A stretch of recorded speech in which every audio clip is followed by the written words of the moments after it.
Hey guys, you've heard of the Young Turks podcast because you're listening to it right now. But make sure that you subscribe and give it a 5-star rating if you like it. Thank you for listening. All right, welcome to the Young Turks. Cenk, Uygur, and Kasparian with you guys. And one of my favorite stories today is Tucker Carlson crying about how Christians just can't catch a break in this country. So we'll do that. Or in other countries. No. There's a lot of unfair treatment toward Christians. Yes, and America is a huge part of that because you know how much America hates Christians. The reality is there's a war on Easter and that's the lead and they're just burying it. Everyone's burying it. There's a war on Easter. Yeah, and on Christmas obviously. And no, that's it. No, there's no war on Festivus. I thought for a second there might be, but I think that one, there was an armistice right before it got started. Although you would need some sort of war, I think, before an armistice. Anyways, all right, let's do the stories. I want to start off with fun. And there's nothing more fun than Donald Trump crying. Donald Trump executed what he is best at, crying on Twitter about non-issues. And of course, it has to do with the media and its treatment of the most powerful man literally in the world. So Donald Trump goes on this rant saying, quote, "In the old days, if you were president and you had a good economy, you were basically immune from criticism. Remember, it's the economy, stupid. Today I have, as president, perhaps the greatest economy in history, and to the mainstream media, it means nothing, but it will." Okay. All right, let's break that one down. First of all, in the old days, if you had a good economy, like let's say Bill Clinton had an astounding economy, you were immune from criticism, except for the fact that Bill Clinton got impeached. Oops. And then he says, remember, it's the economy, stupid. You know who's saying that was? Bill Clinton. I actually didn't know that was Bill Clinton's That's right. statement. Okay. Yes, that was during his campaign and getting his campaign team to focus on the economy, and that's how you win elections. And so he's amazing. The fact, like he walked right into it, right? And how did Hillary Clinton not take her husband's advice there? Yeah. When she was running. Well, she didn't take his advice on a couple of different grounds. He kept screaming that she should go to Michigan, Wisconsin, and Pennsylvania. And they're like, old washed up Bill Clinton, what would he know?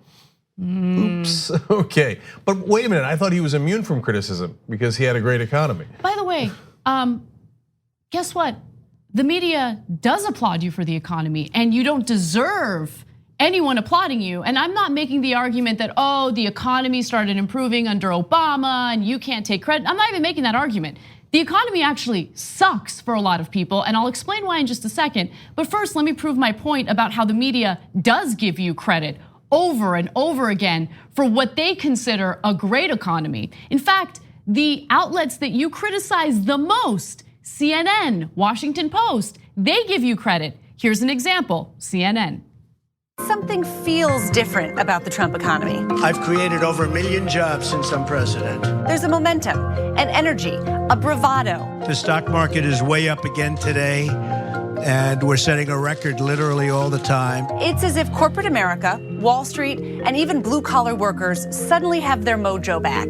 We will buy American, and we will hire American. It turns out the only thing the American economy was missing these last 10 years was confidence. And nobody is as confident as Donald J. Trump. Well, the only thing the economy was missing over the last 10 years was confidence? Was confidence? What? And then the whole thing about blue-collar workers are getting their mojo back. How? How are they getting their mojo back? Most of these jobs that have lowered the unemployment rate in America are part-time jobs, temporary jobs, jobs with incredibly low wages, very little benefits, if they have benefits at all. I mean, come on. No, but look. I just need to be clear. That was not a Trump ad. That was CNN. That was a CNN report, news report from CNN. That's the most embarrassing thing I've ever seen. But look, it's because the establishment does basically work for the wealthy. And so when the stock market is up, they're like, whatever, okay, yes, it's because the blue collar workers have their mojo back. Wages haven't gone up for blue collar workers in 40 years. What on God's green earth are you talking about? Did you go and talk to any blue collar workers? Do you have any facts to back that up?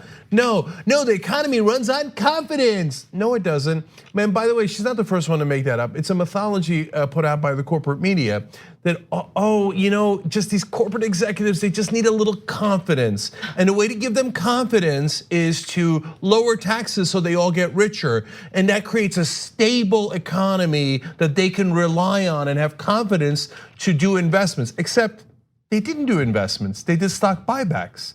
So all of it is total nonsense. And it's that mythology aimed at lowering taxes, deregulation, created by the rich for the rich. And that infomercial was brought to you by CNN. And still Donald Trump cries. Yeah, and he still cries, exactly. And CNN isn't the only outlet. I have seen mainstream media outlets tout his economic policies and the success of his economic policies over and over again. By the way, again, we've made this point a million times, but I want to make it one more time because you mentioned stock buybacks. Yes, the stock market's doing really well, but even conservatives are concerned about the bubble that's being created by corporate stock buybacks because it's artificially inflating the value of the shares. And so, I mean, that is a ticking time bomb. But with that said, let's go to Washington Post, another outlet that Trump targets and criticizes on a regular basis. But in reality, when it comes to Trump's huge handouts to corporations, Washington Post is all for it. Take a look. The economy is hands down the best thing that's going for President Trump right now. But let's take a look at his report card on the economy and what we're likely to see in 2018. The first thing that he loves to talk about is the stock market. The Dow just passed 25,000 for the first time ever. He likes to call it the Trump bump. He gets an A+ for the stock market. It was up over 25% last year. And if you go all the way back to the election, it's up over 30%. Now you can nitpick how to compare that to President Obama. If you compare since Inauguration Day, President Obama is a little bit better. But if you go back to the election, President Trump did it even better than Obama did in his first year. Jobs, jobs, jobs. Trump loves to talk about it, and it was a key issue in the election. On that, I think I'd give him an A, very solid A. We saw great job growth last year, just over 2 million jobs. It was a tad smaller than what we saw in President Obama's final year in office. Trump had a great run with blue-collar jobs. Again, not an infomercial, that's a report from Washington Post. It's unbelievable. But Donald Trump still cries, they're being unfair to me. They only gave me A+ and A and did these giant ads for me posing as news reports, never mentioning your wages, by the way. Never mentioning that I said I was gonna raise your wages and I haven't at all. In fact, if you account for inflation, your wages have gone down. But my rich friends took home a ton of money, and the people who run these multi-billion-dollar corporate media organizations love it. For example, Jeff Bezos, who owns Washington Post, well, his company, Amazon, paid $0 in taxes. Well, he loves the loopholes that Trump has. He didn't, to be fair, Democrats and Republicans do it. Obama did it, Bush did it, they all do it because they're all owned by the donors. And so, but Trump has continued it, and he said they were gonna do, we're gonna lower taxes, we're gonna take away the loopholes. They didn't take away any loopholes. Amazon is making more money than any company in the history of the world, and paid $0 in taxes. Yeah, and when you really think about it in your context as a middle class or working class American, you paid more in taxes, in federal taxes, than Amazon did. That is absurd. So, of course these corporations love it, and they don't care if it's a Democrat or Republican who's giving them access to these corporate tax loopholes. As long as they get to take advantage of it, they're happy. Now, Trump's rant continues, and I wanna go to graphic 3. He writes, I wonder if the New York Times will apologize to me a second time as they did after the 2016 election, but this one will have to be a far bigger and better apology. On this one, they will have to get down on their knees and beg for forgiveness. They are truly the enemy of the people. So I just wanna draw attention to the following headline from Politico that reads, New York Times to Trump, we did not apologize. This was published in 2017 following the first time Trump claimed that the New York Times had apologized to him for its unfair coverage of the Trump campaign. The New York Times did not apologize for that. In fact, they tweeted the following: "False, we did not apologize. We stand by our coverage and thank our millions of subscribers for supporting our journalism." Now, what they did do was they said to their readers, sorry that we missed the trend of Trump rising. That's not an apology to Trump. Trump won. There's nothing to apologize for. Saying that we should have spotted that trend better. But by the way, has the New York Times learned anything from that? Nope. So as Bernie Sanders rises, they're like, what name so? I don't know. Progressives, populists, either on the left or the right, we hate them. We're the New York Times. So we will treat them with great disdain. Later, we will apologize to our readers again for missing it because we can't get past our establishment blinders. But that's a separate issue. He's obviously lying that they apologized to Donald Trump himself. Now, but to me, the much more important line in that is, now I'm gonna read this line to you, but think about who else might have said a line like this. My top candidate is Joffrey Baratheon, okay? So from that same tweet, on this one, they will have to get down on their knees and beg for forgiveness. They are truly enemy of the people. That does sound like Joffrey Baratheon. I mean, it's exactly what Joffrey Baratheon would say. So this is the president of the United States of America demanding that the media get down on their knees and beg his forgiveness because otherwise they are the enemy of the people. Does that sound like an American president? It sounds like a dictator. It sounds like a king out of Game of Thrones, a very bad one at that. It sounds like someone who wants to crush the press and only have fawning coverage of him. That's just not our system of government. That's why I'm telling you guys, look, there's this, like these tweets are fun because they're unbelievable, they're shocking, they're outrageous, right? But they're not fun in that it is the president of the United States of America and he is deeply mentally unstable and does not believe in our system of government at all. So there's this constant assumption that he thinks like we think. Well, no, I mean, he wouldn't get rid of election. He wouldn't arrest his political opponents. That's not what we do in America. He would arrest his political opponents and say, have you not heard him? He says every day, why aren't we rounding up Democrats and putting them in jail? He says it every day, you know why? Because he means it. So I think you make a valid point and it's concerning, but at the same time, it's, for me personally, it's more embarrassing, right? Because he is the most powerful man in the world, and organizations like Turning Point USA, who back Trump to the death, have coined the phrase oppression Olympics in order to characterize the left, when in reality, the person that they support is constantly crying and whining about how everything is so unfair. Life is so unfair. The media is so unfair to me. Oh my God, come on, man. Isn't that embarrassing? And I'm saying it should be embarrassing for Trump, but of course he has no self-awareness. But isn't it embarrassing to Turning Point USA that you guys consistently support him when he acts like a child? Isn't it embarrassing to his base when you have someone who's supposed to be the epitome of an alpha male, but in reality, all he does with the vast majority of his time is whine and cry about how life isn't fair? He's a man in a tremendous position of privilege, and still he thinks life is so unfair. Life is so unfair for me. You know, in Hunger Games, it was President Snow, wasn't it? Yeah, but here we have President Snowflake.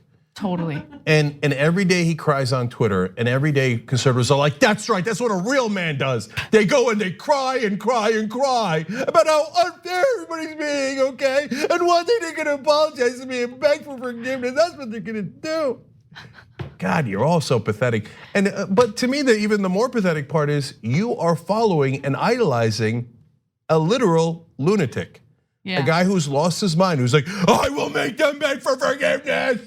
Oh, Psycho Joe. That's another tweet, about Joe Scarborough. He's sick, disturbing. Oh yeah, your ratings are going down. CNN, your ratings are going down. I mean, that's the president of the United States, and you're following that lunatic. You know Congratulations. What? Let's play a fun game. Why don't we use the hashtag President Snowflake and use that hashtag on Twitter to describe your favorite Trump snowflake moment? Yeah, that's good. I like that. That'll Let's be fun. get that going, okay? Yeah. And you could do it to every Trump tweet where he cries. And just, ask him, when are you ever going to stop crying? Which leads us to another tweet. You got the Twitter one? His complaint, well, I can just tell you what it is. So he complained in this same series of tweets. Oh my God, I would have 100 million Twitter followers if Twitter wasn't discriminating against me. Dude, you have 59 million subscribers. You're the president of the United States. You're the commander in chief. Just man up for a second, man. Like, what, you're crying that you have 59 million Twitter followers. Okay, and he says, oh, every once in a while they take away my Twitter for some of my Twitter followers. Yeah, because they're bots. They do that to everybody. They systematically clean. And they're like, no, it's always discrimination against conservatives. Dude, if everybody's discriminating against you, how'd you become president? Like, it doesn't occur to him that he's actually the most powerful man on earth. Yeah. Because he's too busy crying, right? And so, no, look, we've elected also basically another Alex Jones as president. He believes every conspiracy theory. Oh yeah, Twitter's definitely cheating against the president. Yeah, because that won't get noticed at all, okay? And so if there's one person that has no power that they're picking on, it's the president of the United States. Yeah, that's likely. Yeah, that's very likely. Because that's what people in power do. They go, let me pick a fight with someone more powerful so I can get in a lot of trouble. No, usually they pick on the powerless, right? So anyway, in this case, there's no conspiracy. It's never been, there's no proof of it whatsoever. But he'll believe any, oh, Obama wasn't born here. No way, okay? And I don't believe that he even got the good grades at Columbia or at Harvard, okay? And Twitter is taking away my bot followers, okay? And hashtag President Snowflake. So lame. Anyway, all right. No, seriously, if you idolize Donald Trump, you are such a sad loser. It's embarrassing. It's such a loser, man. Like to have this guy crying all over Twitter and to be like, that's my hero. He's so strong. The way he just goes out there and says weirdo things and then says he's the victim. I love victims. I can't believe the liberals have a victim ideology.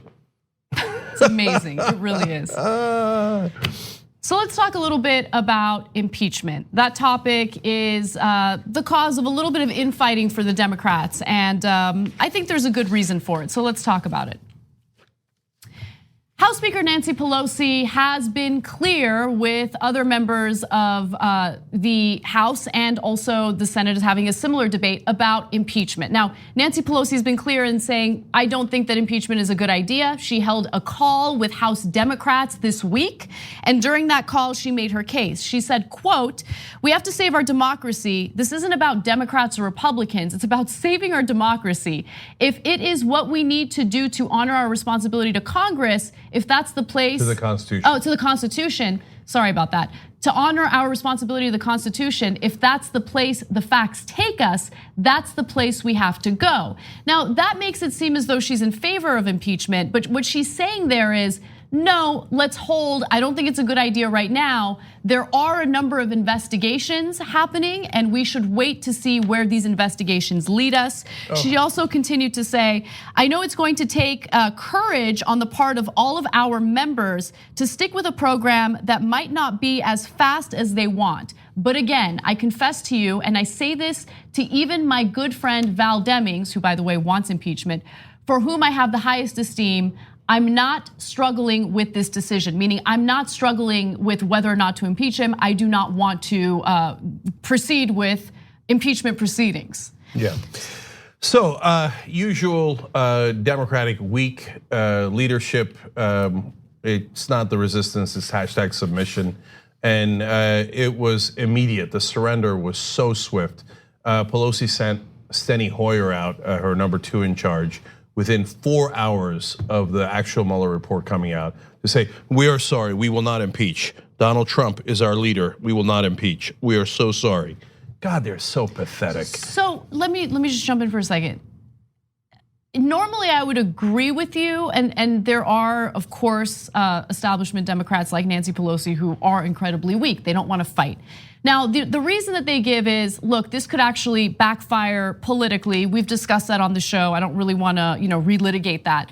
But Nancy Pelosi isn't the only one, right? In fact, there are a number of presidential candidates, some of whom we are pretty supportive of, who also don't want to move forward with impeachment. And I want to go to a video that kind of outlines all that. Before we do though, I want to launch our petition, okay? Because I don't agree at all. I don't care if it's Bernie Sanders, I don't care who it is, okay? No, we fight on principle, not based on political expediency. So you cannot let the president be above the law. So we're launching this petition right now, and it's on tyt.com/impeach. And it says, now that the Mueller report has come out and has indicated the president has committed a clear crime, obstruction of justice, Congress should immediately move to impeach Donald J. Trump. This is his second provable crime, the other being campaign finance violations. If Congress does not act, it sends an unacceptable message that the president is above the law. I, the undersigned, believe in America and our democracy and ask Congress to enforce the law. tyt.com/impeach to sign it. Look, maybe 1 million signatures will get their attention because all they care about is politics for the Nancy Pelosi's of the world. So, okay, then let's show them our political force and our strength. Okay, now let's go to people we don't like and do like and look at the video, and then we'll discuss further on whether it's the right thing to do. The impeachment proceedings are up to the House. They're gonna have to make that decision. I am in the Senate, so if the House brings the impeachment proceedings before us, we will deal with them. There is a third way to hold this president accountable, and that is by defeating him in the 2020 election. If any other human being in this country had done what's documented in the Mueller report, they would be arrested and put in jail. And the tool that we are given for that accountability is the impeachment process. This is not about politics. This is about principle. At the end of the day, what is most important to me is to see that Donald Trump is not reelected president. If for the next year, year and a half, going right into the heart of the election, all that the Congress is talking about is impeaching Trump and Trump and Mueller, and we're not talking about healthcare. We're not talking about raising the minimum wage to a living wage. What I worry about is that works to Trump's advantage. This president and his administration engaged in obstruction of justice. I believe Congress should take the steps towards impeachment. I'm also a realist. I've not seen any evidence to suggest that they will weigh on the facts instead of on partisan adherence to being protective of this president. And that's what concerns me and what will be the eventual outcome. So we have to be realistic about what might be the end result, but that doesn't mean the process should not take hold. I think he's made it pretty clear that he deserves impeachment. But I'm also gonna leave it to the House and Senate to figure that out, because my role in the process is trying to relegate Trumpism to the dustbin of history while we're making sure there is oversight and accountability, which there's gotta be. We've also got to make sure we're talking about the things that most affect people in an immediate and concrete sense. I mean, it's hard to look away from a horror show. That's just how it is. It's mesmerizing, but we have got to figure out a way to change the channel. Okay, so there is a couple of different camps here. So there are the people who say, look, I want to focus on policy. That's largely Bernie Sanders. They're the people who talk out of both sides of their mouth. Oh my God, he's got impeachment coming. But I ain't got nothing to do with it. That's the House. I'm gonna leave it to the House and the Senate. I'm gonna leave it to the House. That's Klobuchar and Buttigieg, right? Yeah, and Buttigieg is the mayor, so yeah, of course you're gonna leave it to the House and the Senate. Yeah, nobody asked you to go and prosecute. You're not in the House. We get that. We're asking you, do you think they should do it? But overall, I still don't agree with Bernie Sanders. And so he says, oh, that's all the Congress is gonna do. What do you think they're gonna do now? Okay, so if I thought we had a shot at Medicare for all and this was gonna distract it, then I'm having a conversation. It's not like Kamala Harris rightfully points out, even though I don't like that framing, oh, well, there's more Republicans in the Senate, so it's unlikely that it's going to happen. There's also more Republicans in the Senate, so Medicare for all is not going to happen. Besides which, Nancy Pelosi hates Medicare for all and doesn't want it to happen. So it's not even gonna get it out of the House. It's not even gonna get voted in the House unless we put an enormous amount of pressure. So they're gonna sit around for 2 years doing nothing anyway. So just in terms of Congress, so you might as well do something, which is enforce the law. Yeah. And put principle above politics, even if you thought it was bad politics, and I don't think it's bad politics. So, you know who actually persuaded me on this? Because I was on the fence. I didn't know how I felt about impeachment, and I was actually leaning toward, let's just focus on getting him, out of office. let's get someone else elected in. That's more important than wasting our time with something that Republicans in the Senate are not going to vote in favor of, right? But Elizabeth Warren made such a compelling point yesterday, because even if the end result isn't what we'd want, which is impeachment, the reality is this is about ensuring that you set a precedent and you make sure that the president of the United States is not above the law. There were definitely findings in that report, obstruction of justice findings that were beyond problematic. And Mueller left it to Congress to do something about it, and to know that we have members of Congress, especially members of the Democratic Party, who are like, oh, this is gonna be too tough and it might be politically unpopular, so we're not gonna fight. That's pathetic. You wanna make sure that you hold Trump's feet to the fire. And it's not just about Trump, it's about the future of the presidency, and it's about ensuring that Congress does its job, which is provide a part of the important part of the checks and balances that are written in our Constitution. And also, we can't have somebody be above the law. That's not what this country is. So look, the campaign finance violations, having somebody else make payments to your campaign, people go to prison for that all the time. You know who went to prison for it? A guy I got no love for at all, Dinesh D'Souza, weirdo, right winger, etc. But he broke a law that was very, very similar. He broke the same law as Donald Trump, under very similar circumstances as Donald Trump, and he went to jail for it. You know who else is gonna go to jail for it? Donald Trump's co-conspirator in this case, Michael Cohen. He's going to prison for 3 years. So now when Pelosi says, nah, I'm gonna do more investigation. Nah, I don't really wanna do it. I think the politics is bad. She always thinks surrender is the best politics. That's all she's ever done. Same with Schumer. It's like, oh, I got a great idea on politics. Let's surrender right away, surrender, right? No, that's not good politics. Fighting is good politics. Making your own case is good politics. So it's completely unfair to every other American that he doesn't have to follow the law and that no one is going to enforce it. And on obstruction of justice, his second felony. Mueller report very clearly lays out at least 5 excellent reasons why he committed obstruction of justice, and says Congress should do something about this. We don't think the Department of Justice can indict a sitting president, but Congress certainly can take action. And Mueller made a huge mistake. He assumed that the Democrats had a spine. What a terrible assumption. The Democrats are like, oh, you told us to do something about it. Oh, no, I can't. That would require me to do something in my life. And look, why is Pelosi and Schumer in this camp? Because, as Nancy Pelosi herself admitted, Donald Trump's great for fundraising. So they've raised a lot of money, the Democrats have, using Trump as the boogeyman. That's all they care about. Yeah, and I'm gonna add more to that, because the reason that Democrats like Nancy Pelosi cite for not pursuing impeachment is because they claim they're worried that it would be politically unpopular and that it would backfire in the polls, that people would look at Trump as someone who's being treated unfairly by members of Congress. But at the same time, Nancy Pelosi is arguing, instead of doing these impeachment proceedings, why don't we focus on doing these investigations? And so there have been a number of subpoenas for Trump's taxes, number of subpoenas when it comes to Trump's security clearances. Those subpoenas are gonna have, and those investigations are gonna have the same type of, optical effect that you would get from impeachment proceedings, right? So for those who think that there's some sort of witch hunt against Donald Trump, if there were impeachment proceedings, they're gonna think the same thing when it comes to these investigations. It's not gonna change. When it comes to optics, it's gonna appear to be the same thing. Look, they keep saying this nonsense talking point. Oh, it's only gonna help Trump because it'll get his voters energized. His voters are already energized. They came out and his base came out in record numbers in 2016. They actually came out in great numbers in 2018. The Democrats just had slightly better numbers in turnout, right?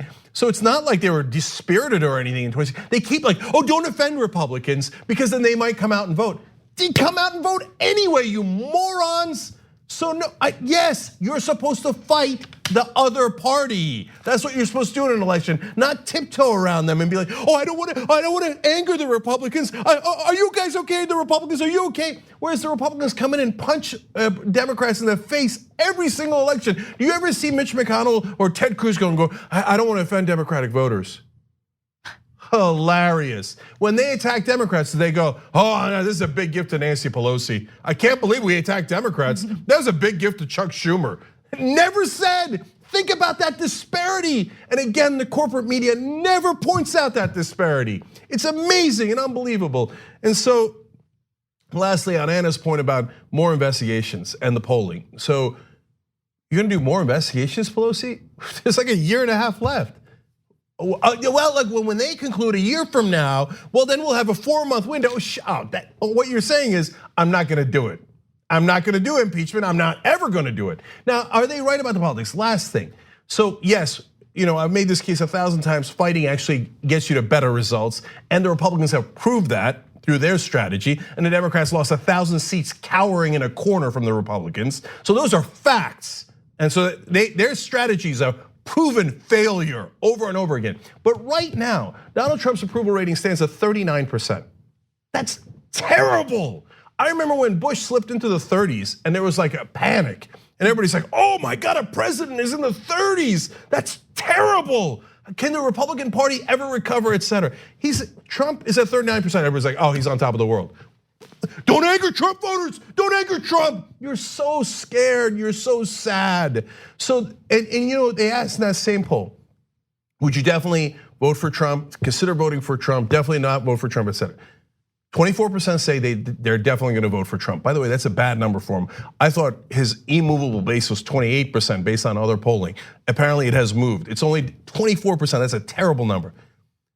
What percentage say that they will definitely vote against Trump? 49%.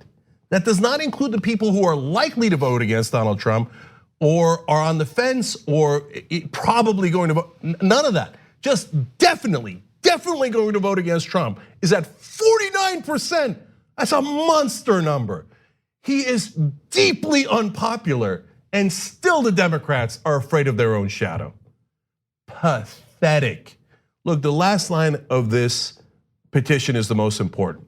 Ask Congress to enforce the law. TYT.com/impeach.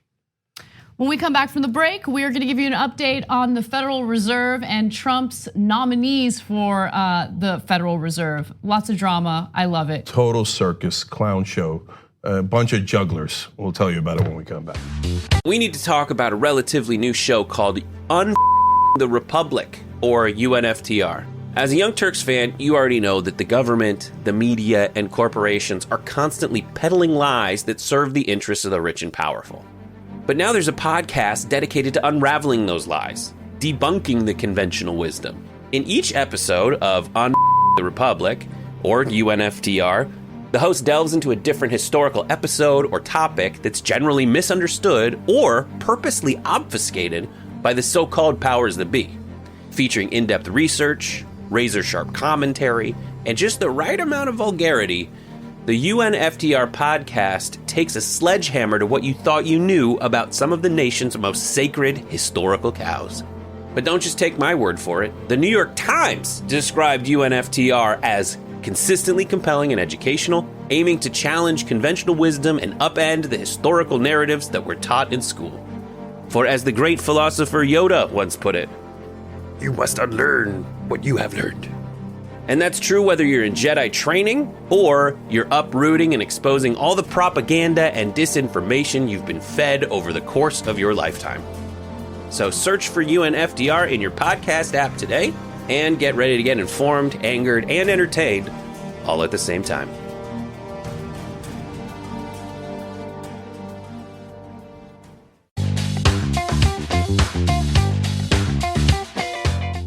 Hey guys, back on the Young Turks.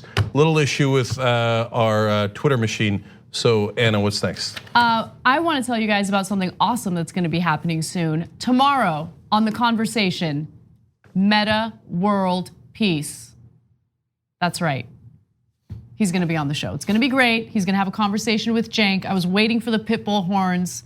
They didn't come, but it's okay. So this will be great. I'm really looking forward to that. And you're going to have a great interview today too.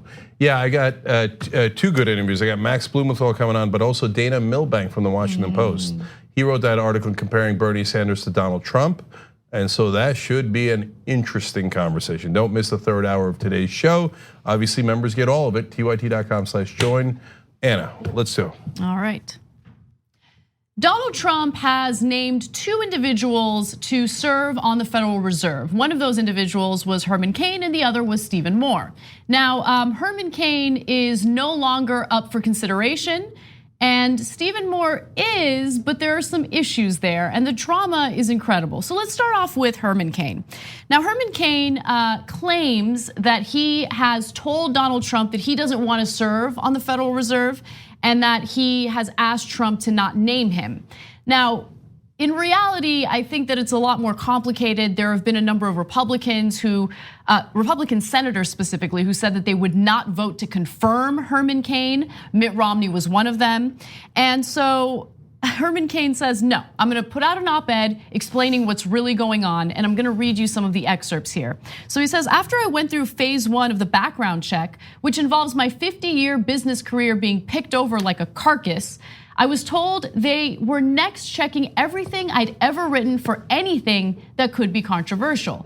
This includes my time with the North Star Writers Group before we started this site, 6 years of weekly columns on just about every issue under the sun. So he's making an argument that, look, they're gonna find something, right? If you're looking, you're gonna find something, and I don't really wanna go through that process. Yeah, well, with Herman Cain, they're gonna find a lot of things. Right, remember when he was running in 2012, there were sexual harassment allegations against him. There was a woman who came forward and said she had a long-term affair with him. So, yeah. The affair is less troubling than the sexual harassment. Right. And there were more than one women that came forward, and that was before the Me Too movement. I mean, you open up that can of worms, and it's not going to play well for Herman Cain. And apparently, the things he wrote are terrible as well. But he says none of that was the real reason. Well, it certainly partly was the real reason. There's a second part to the real reason, but. So keep going. Then he talks about how serving on the Federal Reserve would negatively impact his ability to make money. He says, I would have to, this is hilarious. I would have to let go of most of my business interests. I could not serve on any boards. I could not do any paid speeches. I could not advocate on behalf of capitalism. That is, I mean, that's my favorite part. You would be on the Federal Reserve, okay? You would be on the Federal Reserve. Let me continue reading the rest of it. How will capitalism recover without Herman Cain advocating on behalf of it? Perhaps by executing capitalism, like as in carrying out capitalism on the board of the Federal Reserve. Right. Anyway, let's keep going. And he says that he wouldn't be able to host my radio show or make appearances on Fox Business. I'm gonna make a side point here, but it's important.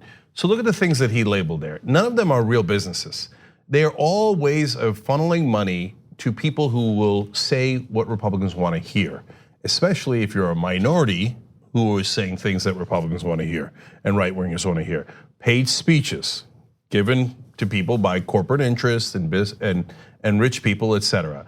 And going on Fox News. Hey, I got a black guy on Fox News telling me that the culture of the black people are wrong, and et cetera, et cetera. Every single thing that he talked about was not an actual business. It was just being paid to be a show for rich folks in this country who don't like minorities. So this next part was my personal favorite. He writes, I also started wondering if I'd be giving up too much influence to get a little bit of policy impact.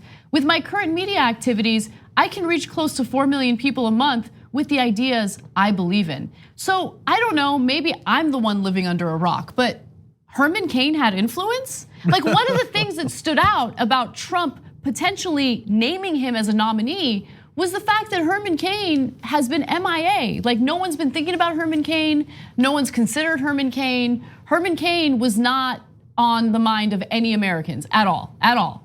In fact, when Americans were asked, are you thinking about Herman Cain? They answered 999.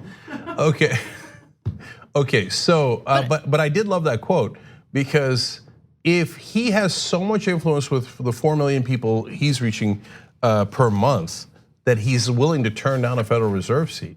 Well, since we reach about 250 million people a month, I guess we're 60 times more powerful than a person sitting on the board of the Federal Reserve. That does make me feel pretty good.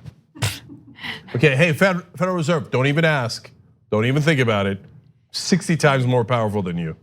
But look, I know what really happened. He claims it was my decision. I'm the one who doesn't want to serve on the board. Remember when it was first reported that it was likely that Trump would name him, he was very excited. He put out, I believe, an op-ed talking about how excited he is and what he would do. And what I find interesting is, look, the real reason is, I think senators, even Republican senators, were weirded out by the reminder that he put this out back in 2012.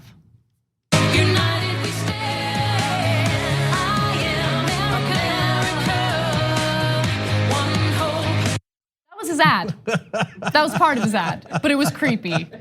All right, no, in all seriousness, guys, let me prove to you what that his excuse is a lie. So how does he make money? He said going on Fox News, being on the boards of companies, paid speeches, right? Every one of those categories would be greatly enhanced if he sat on the Federal Reserve. Not at the time that he sits on the board, but after he gets out, do you have any idea the kind of offers he would get to sit on company boards and how much more he would be paid for his speeches and how much more Fox News would want him as an analyst? They'd be like, this isn't just our clown that we brought in, Herman Clown Cain. No, this is a former Federal Reserve board member. Jesus Christ. So when he says black culture is wrong, it's really wrong, right? And so, or whatever else. When he says that the rich should get tax cuts, man, he was on the board of the Federal Reserve. No, are you kidding me? That's why he was so excited when he first got named. He's like, yes, I'm gonna cash in. I'm gonna have even more than 4 million people that I can reach per month. On my radio show? Sure. Anyway, so no, the real reason is, yes, partly they're gonna find out all those skeletons in his closet. Those skeletons are so bad. Remember, he actually was doing pretty well because the whole Republican Party is a clown show. When he was running for president, he dropped out of the race because the sexual harassment stuff was so bad, so toxic that he wasn't going to survive it. Yeah. And so, but an even bigger reason is the Republican senators, they said it publicly. They're like, no, the guy's a total clown. No. Go find, there's 1 million people who'll do exactly what we tell them to do. Yes. Who will support the policies that help the rich and aid and abet multinational corporations. There's 1 million of them. Pick a non-clown. That's right, that's right. And so he wasn't gonna get the seat. And it was gonna be super embarrassing when the Republicans voted him down. Exactly, and so once those senators, which again included Mitt Romney, became very public about how they plan to vote against his confirmation, that's when aides surrounding Donald Trump started trying to convince him to avoid naming Herman Cain publicly, officially naming him. And Mitch McConnell had a talk with him and was like, and had a talk with other Republican senators and was like, yo, go talk to Trump and air your grievances. Let him know that you're concerned about Herman Cain. And so why would Trump pull the nomination? Because he hates losing and being embarrassed. And if the Democrats and the Republicans joined forces to make sure that his selection was defeated, oof, oh man, that would sting. So when McConnell walks in and goes, here is X number of senators, Republican senators, we're gonna vote with the Democrats, and Herman Cain is gonna lose. He's like, well, I never wanted Herman. Herman says he doesn't even want it. Yeah, that's right. Yeah. No, we're the one who made the strong decision to pull Herman Cain. Yeah, he tweeted about it. He said, my friend Herman Cain, a truly wonderful man, has asked me not to nominate him for a seat on the Federal Reserve Board. I will respect his wishes. Herman is a great American who truly loves our country. Yes. Okay. He said, please don't make me more rich and powerful, please. And I'm going to respect his wishes. Right. And then Herman Cain says that he was so happy that the president graciously decided to tweet that on his behalf. All right, Herman, don't let the door hit you on the way out. Now, the second person in question is Stephen Moore, and he is still up for the Federal Reserve Board. So let's talk about him. Stephen Moore is one of the individuals that Donald Trump has nominated to serve on the Federal Reserve, but there's an issue. Apparently CNN has come across a number of articles and op-eds that Moore has written for the National Review. Now to be fair, these op-eds are pretty old. They're from 1998 to about 2003, but they say some pretty misogynistic things. Honestly, that's kind of whitewashing it. Let me give you the details of what he had written. So in one of his columns for National Review, Moore decried the feminization of basketball generally and wrote that it was an obscenity that a woman was allowed to referee a men's NCAA game. An obscenity. Yeah. So. Okay, there's a lot more where that came from. Yeah. Anna's gonna give you more quotes. But so look, the question is, did you change? So we'll get to the substance of that in a second. But I'm mainly greatly amused by some of his theories. Me too. Yeah, you're gonna love some of this stuff. And let me be clear, before I read the rest, I wanna explain why I'm amused. For me, reading the way that he feels about these issues shows just this insecurity and this fear that I love, right? So there's a little more equality. Obviously, there's been even more progress for women since he's written these things. And the fact that he's crying and whining about it is hilarious to me. So it doesn't upset me, it doesn't anger me. I'm more amused than anything. Let me read you more. Is there no area in life where men can take vacation from women? What's next? Women invited to bachelor parties? Which is, by the way, happening. Yeah, I'm pretty sure that kind of happens. If you're going to bachelor parties where they're not invited, you might have gone to the wrong party. No, I love it. I love it. I love it so much. I love what dorks they are. They're like, what's next? Women at bachelor parties? Okay, but let me just say, your mind correctly went there, right? And my mind went to, because I'm a woman, so my mind went to, well, there are a lot of co-ed bachelor parties these days, like where the bride and the groom get their friends together and they all party together. Sure. I mean, no, that happens. No, I know it happens. I'm just saying there's been co-ed bachelor parties for a long time. I know. I didn't think about it in those terms. But apparently not one that Stephen Moore went to. I like the other part of that too. Is there no place where men can take vacations from women? Well, there actually are. West Hollywood in LA, the Village in New York. Yeah, but it's a lot of places where you can take a vacation for women. But what I also find amusing, just giving a woman's perspective on this. So he's trying to make a point about like, us men, we need a break from these women. Yeah, women need a break from you too. Trust me, right? So anyway, let me continue. Oh yeah. So then he talks about women in combat.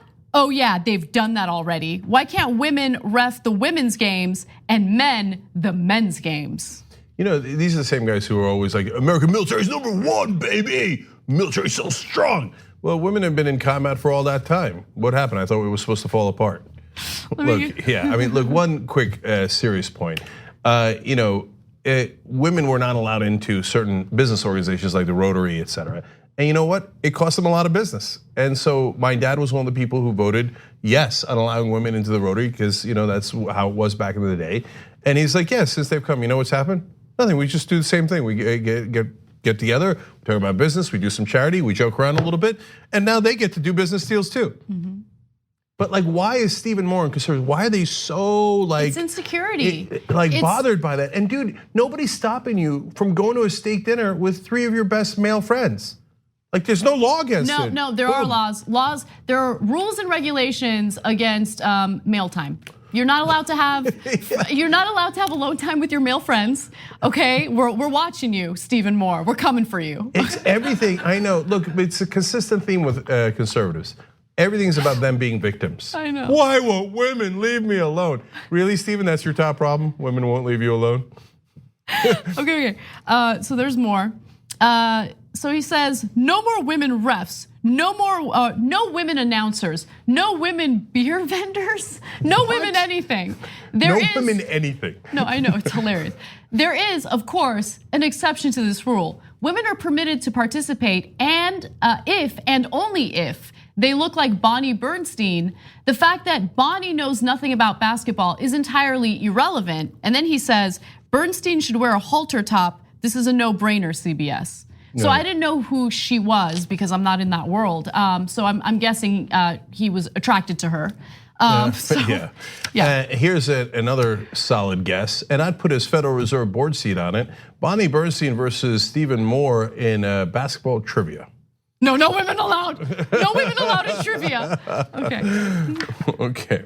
It reminds me of the She-Man Women Haters Club or whatever it was from the Little Rascals. Mm-hmm. Do you remember that? Yeah, anyway, that's right. Yeah, he's a child. And then Bonnie Bernstein responded and said, you want hoops knowledge? Or you want halter tops, hit the club scene, you want hoops knowledge, try actually listening. Yes, all right, I'm gonna do more. So look, he says it was a spoof piece and it was from 20 years ago. There were several of them, by the way. Yeah, and it goes on. And I'm gonna say one great one to that. Okay, but and I get that, I get it better than anybody does, right? But did you change Stephen Moore? And so are you now progressive, or even if your politics aren't progressive economically, for example, and you want tax cuts for the rich and you want more wars, okay, but are you, do you reject this point of view, and do you now think, women should be allowed to do all these different activities, et cetera? You've never written that. You've never shown in any way, shape, or form that your opinions have changed. It's not like Stephen Moore is claiming to be a changed man. His politics didn't change, nothing changed. So it's one thing to say, hey, that was 20 years ago, very understandable, and I've changed. It's another thing to say, that happened 20 years ago, I totally believe the same things, but technically it happened 20 years ago. Yeah. Right? And then to me, of course, the worst part is not what he said, but what he's done. In 2013, they found him in contempt of court for failing to pay his ex-wife more than $330,000 in alimony and child support. Where are the fathers? That's what I want to know. Where are the fathers? So here's the guy preaching personal responsibility, and he wouldn't pay for his kids. They had to lock him out of his own house and threaten to sell it. Then he's like, wait, that affects me. That's my house, I like that house. All right, God damn it, I'll pay my kids, right? So, okay, that's family values apparently from the right wing. And lastly, let's end on fun. I love this screed against Pee Wee soccer. Why? He said it was, quote, particularly insidious.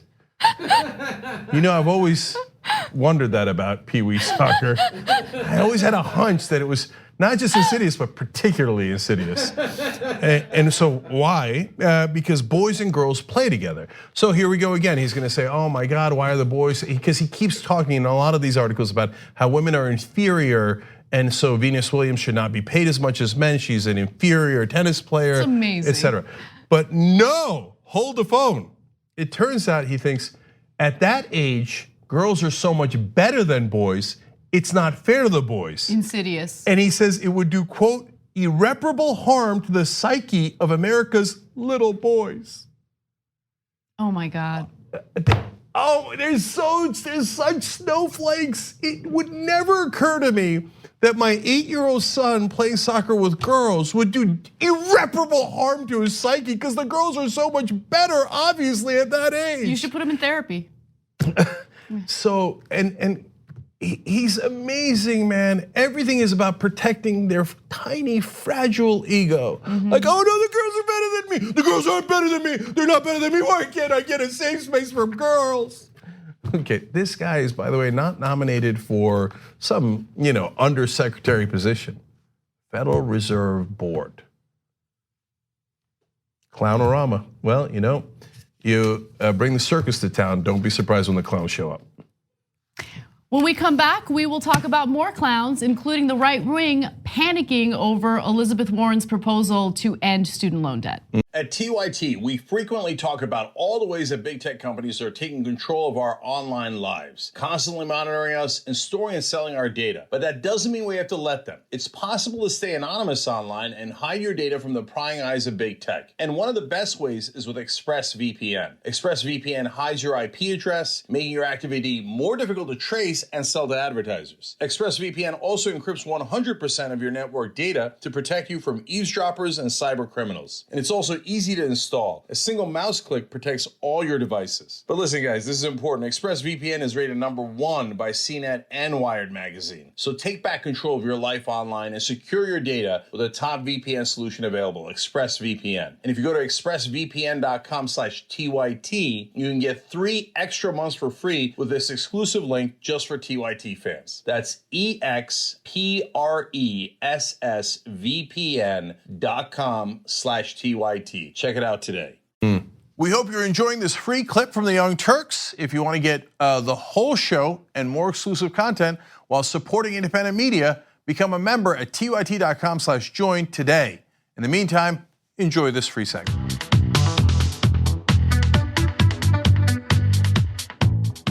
Okay, just a super random note here. So the ratings are in from last night, and Elizabeth Warren and Bernie Sanders did the best, of course. Klobuchar did the worst, of course. So Mediaite has a headline. Let's see how they wrote it. Biggest winners from CNN's Democratic town halls: Elizabeth Warren and the Boston Marathon bomber. Wow, wow. Wait, because Bernie Sanders talked about was asked about the Boston Marathon bomber and how he should be able to vote from prison. So I knew who wrote the article before I clicked on it. Of course, Tommy Christopher, who despises Bernie Sanders and doesn't like Elizabeth Warren either, and will write about 3 anti-Bernie Sanders articles per day, which Mediaite puts up nonstop. And by the way, he thought the best performance, unsurprisingly, was by Klobuchar, but that she would do her sensible centrist strategy would do even better in a debate. That seems unbiased. Okay, we move forward. Jesus Christ, man. Okay, anyway, if you want to see me take on someone that has similar thoughts, third hour of today's show, Dana Melblanc from the Washington Post. So that ought to be interesting fireworks. Member comments real quick. I bathe in Devin Nunes's tears, writes in. I'm waiting for Kid Rock to be nominated for Secretary of Agriculture. Amy says, what is happening now regarding impeachment of Trump reminds me why Obama was so wrong when he said we need to look forward instead of looking backward. When it came to the Bush-Cheney torture machine, we cannot abandon our principles for political expediency, as Cenk said. Yes. I like that it's now me saying that, even though it was originally Elizabeth Warren. Yeah, I liked the tweet until it got to you. I'm just kidding. You know, and people give me credit for quoting Naomi Klein all over the internet too about privatizing the gays and socializing the costs. That's Naomi Klein, bless her heart. Anyway, by the way, tyt.com/impeach if you want to sign that impeachment petition. And last one, Rebel Kitten said, is Herman Cain Trump's one black friend? Remember, he once said, I have a African-American friend or a black friend. And then once at a rally, he said, look, that's my black friend. God. Oh, that's so embarrassing. Yeah. As usual. All right, what's next, Anna? All right. Elizabeth Warren put out her proposal to combat student loan debt. And it is a very comprehensive plan that would cancel up to $50,000 in student loan debt for individuals earning an income of $100,000 or less. And it would also make tuition free at public colleges and universities.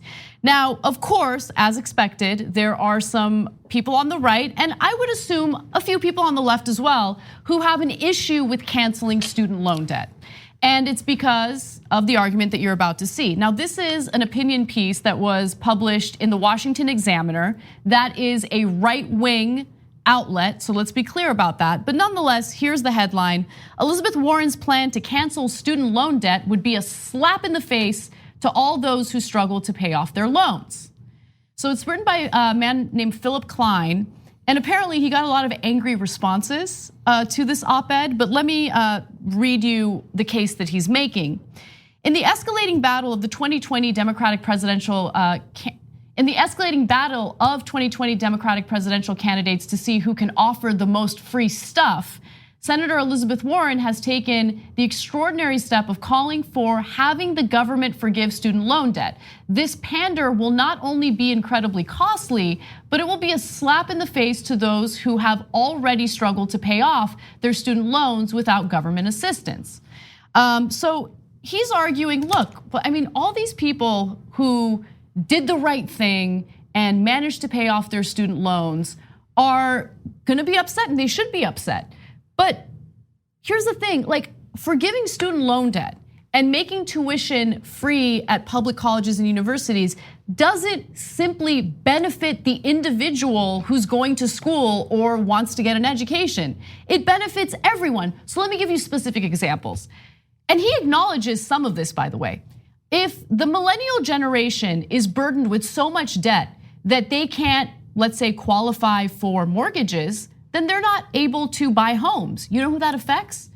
Construction workers, right? The entire real estate industry suffers as a result of that. So there's that. If you are unable to get a loan for a car or buy a car, that negatively impacts the auto industry. So it has a wide and broad negative impact on the economy overall. It's not just about the person who's dealing with that burden.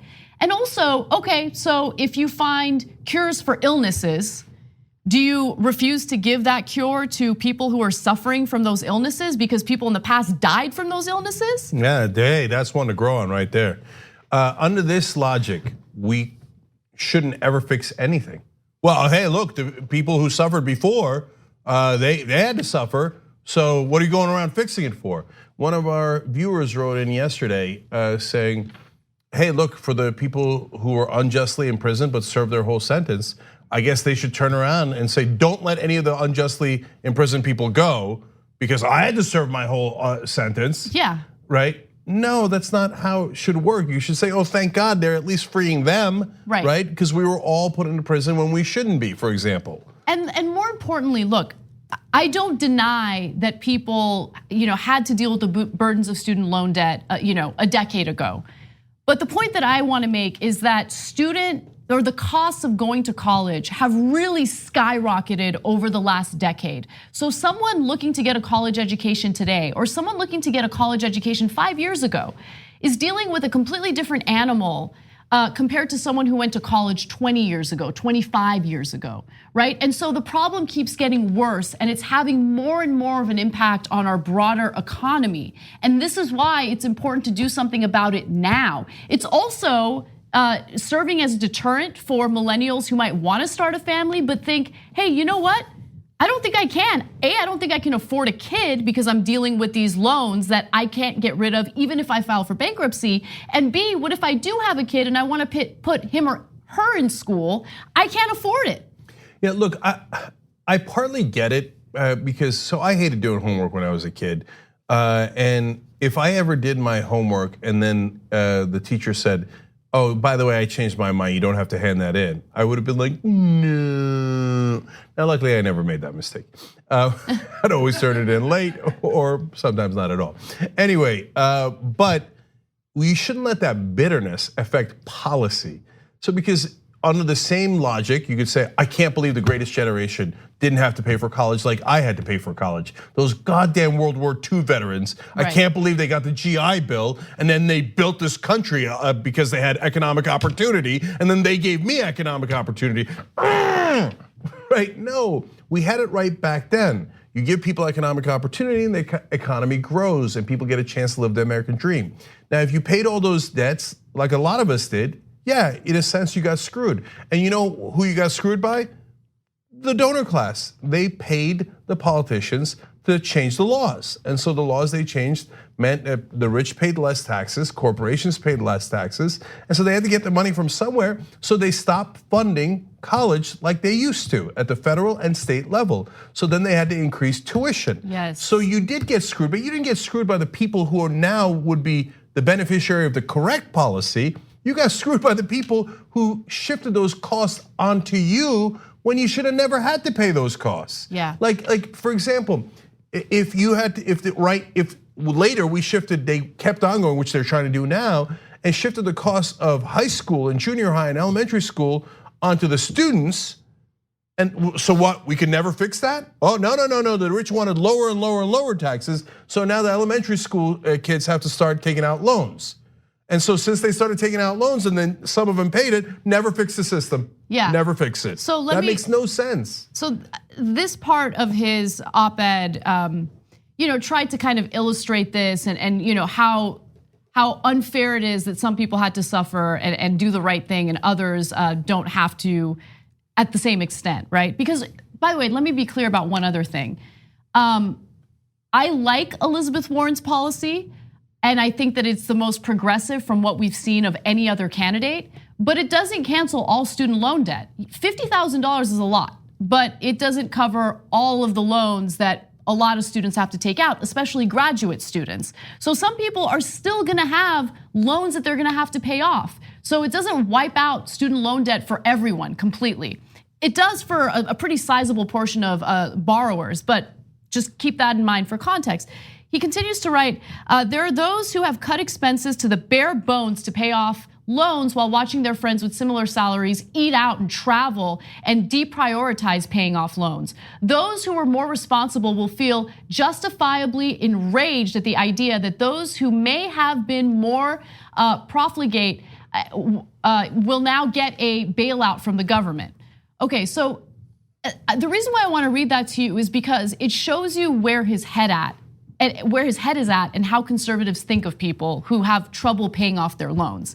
They think if you're having trouble paying off your loan, it's because you're messing around, right? You're going out, you're eating avocado toast, and you're living this lavish life. And if you just applied yourself and you prioritize paying off these loans, you can do it. See, he's living in a different, disconnected world. That is not the reality of people who are dealing with this giant burden. Most of the people who are having trouble paying off their student loans are not having that trouble because they took too many vacations to Europe. But they come at it from a rich mindset. Yeah. So they assume you have the same problems that they have. Exactly. Right? What they perceive to be problems. Look, lastly, they get upset and call it a giveaway when it affects 42 million Americans. But when the bankers get a bailout, and that affects just a couple of thousand people, and it's if you include what the Federal Reserve did, trillions of dollars, totally fine. We bailed them out. They collapsed their own businesses and the rest of our economy, cost us 8 million jobs. No, that's fine, that's fine. And then how about the rich? So the top 1% got 83% of the benefits of Trump's tax cuts, right? And they got $61,000 on average. So you didn't complain when Trump did a $2 trillion giveaway to the top 1%. But you do complain when Elizabeth Warren says, let's help 42 million Americans. And so all of a sudden that's a giveaway. No, the Republicans are the masters of giveaways. They just give it away to their own donors. Yeah, and let's keep it real. Warren's plan would positively impact everyone because it would have a positive impact on the economy, period. When we come back, we will discuss some of the Buttigieg critics in South Bend, Indiana. These are people of color who feel that they've been left behind by some of Buttigieg's policies. I think it's relevant, especially considering he was asked about it during his town hall last night. And we'll also get to Tucker Carlson and his victimology about poor Christians and how they can't catch a break. Thanks for listening to the full episode of the Young Turks. Support our work, listen ad-free, access members-only bonus content, and more by subscribing to Apple Podcasts at apple.co/TYT. I'm your host, Cenk, and I'll see you soon.